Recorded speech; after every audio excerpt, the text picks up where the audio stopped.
Number one, have you exhaled? Focus on your exhale, because if you're not focused on your breathing, then you might be caught in here. And you don't catch a narrative in your head.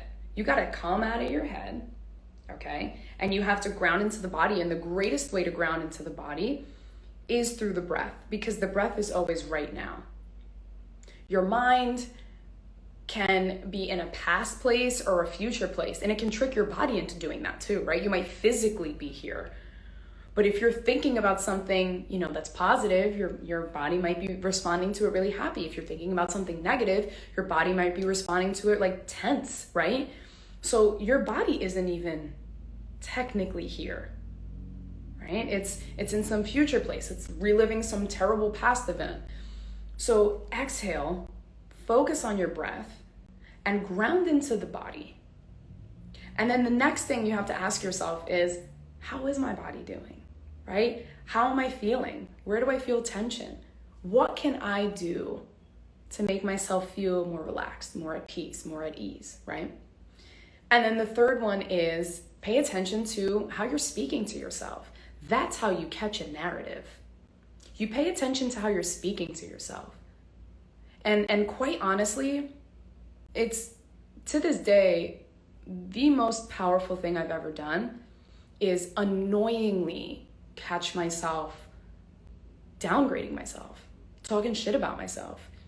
And even if it was like something like a mental health issue that I maybe had some shame around, or a challenge or struggle in my life that it was just hard, I began to recognize that there's a difference between things being hard and me judging myself for being bad at life.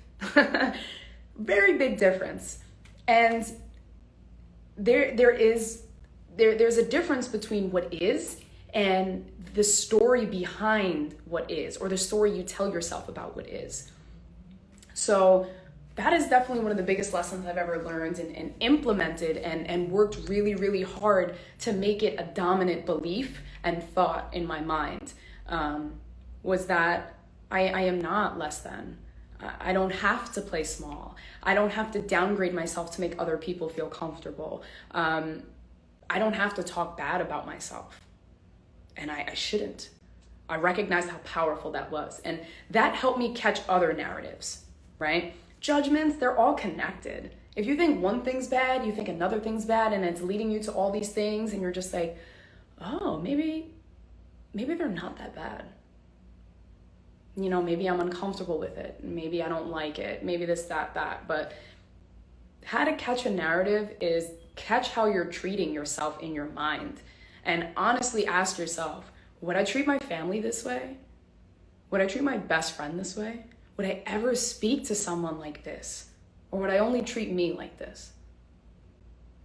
That's how you catch a narrative. You catch it by catching yourself. You catch it by paying attention to showing up less than, or showing up in a way that you think you should, but it's detrimental to you.